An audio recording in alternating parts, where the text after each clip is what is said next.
I remember my family used to live in Fairfax, and I remember once the air conditioner went out, and my aunt was a very emotional woman, and you should have seen her just go, "I refuse to be in Washington without an air conditioner." It was, Anyway, it was something to see. Hey, something to see. You can hear us, Caleb Calhoun and myself, Marky Billson, talking a little bit about the weather, which I hate to do, actually. I just think it's, I understand it was nice and sunny, and Pearl Harbor was bombed. I just don't think it's all that relevant. But anyway, it's a pleasant conversation nevertheless, and that precludes a pleasant conversation we're about ready to have with Caleb Calhoun of allfortennessee.com and myself, Marky Billson, here on Tri-City Sports Now.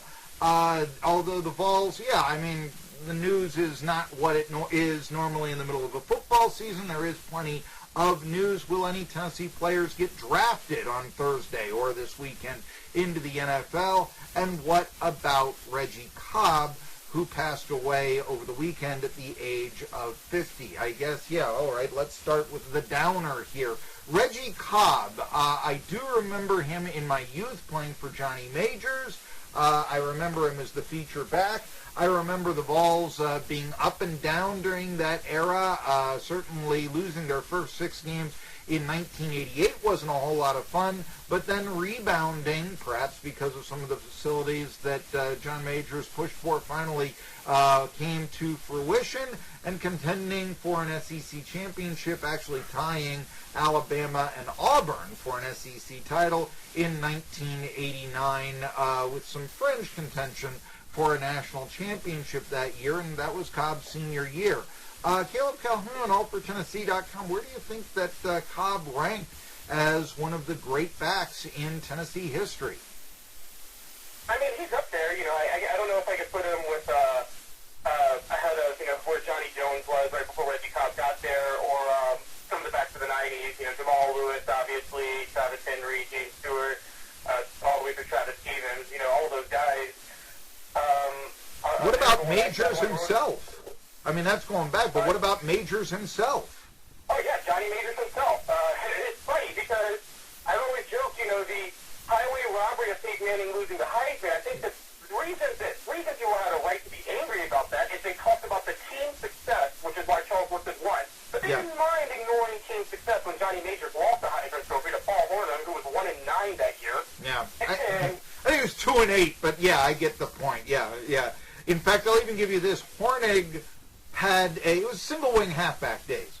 You know what Hornig's touchdown interception ratio was that year? What was it? 3 TD passes, 13 interceptions. And somehow he got the Heisman. Yeah. Over Majors.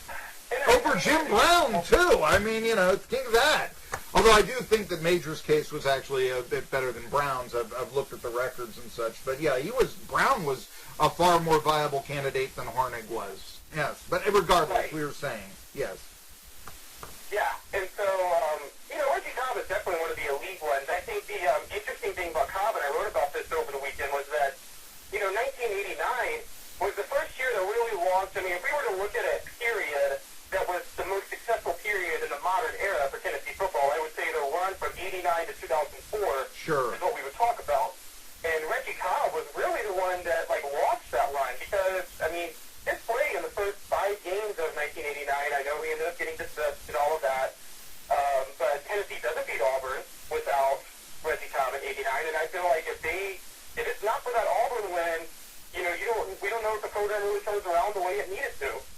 And you're right, they were fringe national title contenders. Their only loss came the first game after they dismissed Reggie Cobb. Now, they gave up 47 points to Alabama in that game, so I don't know if having Reggie Cobb would have made a difference. But it is kind of interesting that their only loss that year came right after they dismissed Reggie Cobb. And it's kind of a sad story looking back because Reggie Cobb and Chuck Webb as dual backs together in 89. We see what happened with Reggie Cobb, and then Chuck Webb obviously has what was basically a career-ending injury in 1990. And it's kind of sad to look back on that to know that those may have been the 2 most talented backs Tennessee ever had. What could have been? Yes, I know.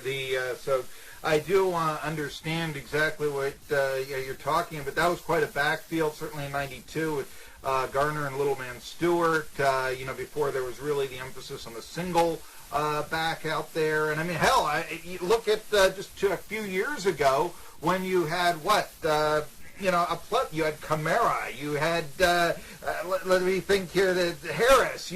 So many back. You had three deep in the backs. You had the back who went to play wide receiver at Baylor. I mean, that was who were you? Yes, I couldn't. Thank you, because I could not remember his name for the. This happens when you start to get to be 47, I suppose. Anyway, so that's why we have Caleb Calhoun, all for Tennessee, out there as my filter to remind you. Now it's Jalen Hurd, and don't get him confused with a former Alabama quarterback. Okay, yeah. So there we are.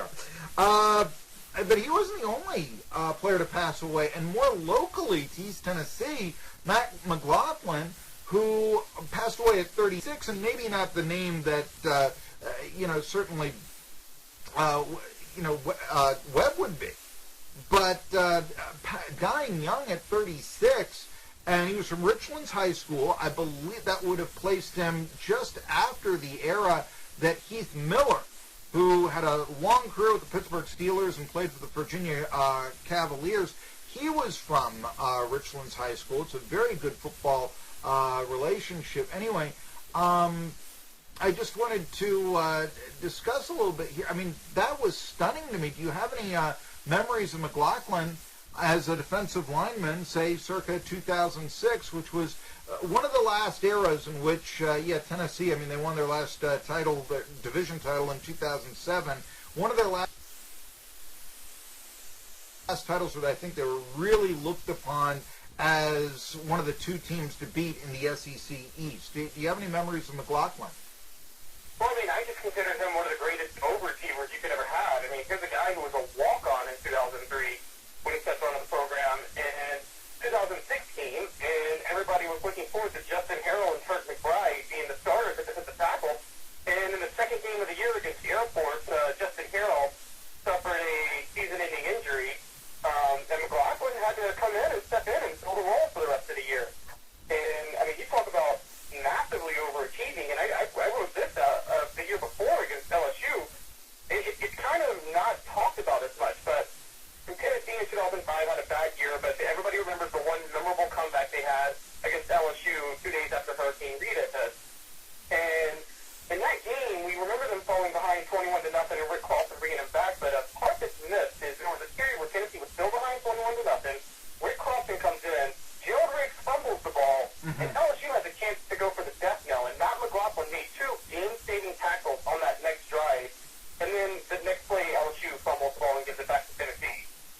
And, just little things like that happen throughout the course of a game. You have no idea how it could have been different if he hadn't made those two tackles. Have you heard I was going to ask, have you heard of a cause of death from McGlothlin? Forgive my interruption here. I'm sorry, I'm looking at the clock here, yes. But have you heard because 36, that's not, you're not passing away from old age at 36. Yeah, I agree. You're right. No, I haven't heard of one. And it's kind of sad because that's one of two defensive tackles, at least from the 05 team, that have now passed away because Justin Mahalona passed away in a car accident in 2009. Yeah. And he was an All-American for the ball back in 2004. So, no, I have not heard of a cause of death with Matt McGlothlin yet. But, yeah, no, that was a really, really tragic story. And it seemed like the teammates loved him. And it does not seem to Tennessee fans that he played that long ago because, as you know, Tennessee fans very much hold on to their history and 2007 and the that what we spoke of about a 20-year period where Tennessee was a truly elite college football program, and they hold on to this and believing that it can be that again. Perhaps it can be, but now that somebody who so recently who played at the end of that era has passed away, and as you mentioned, two players on that line, wow. Now it does appear to be longer ago than I think that we'd like to admit, that sort of thing. All right, Caleb Calhoun, all for Tennessee. I've got a minute here, so why don't we talk a little bit in our next segment that you're going to be talking. We'll talk about the NFL draft. There's a chance that there could be more Vols taken in the NBA draft than the NFL draft. I could see that. And actually, you've got your friend Billy Williford, fellow co-writer there at allfortennessee.com, talking about the basketball schedule that could be pretty rough for UT. So, yes, we've also got baseball, softball. I'll tell you, nobody is better for off-season writing and commentary, and there's no better site in the off-season for Tennessee fans than allfortennessee.com. And the main writer is here with me, Caleb Calhoun. You're listening to Tri-City Sports Now on 1420 WEMB Sports Radio, as well as jetbroadcasting.live.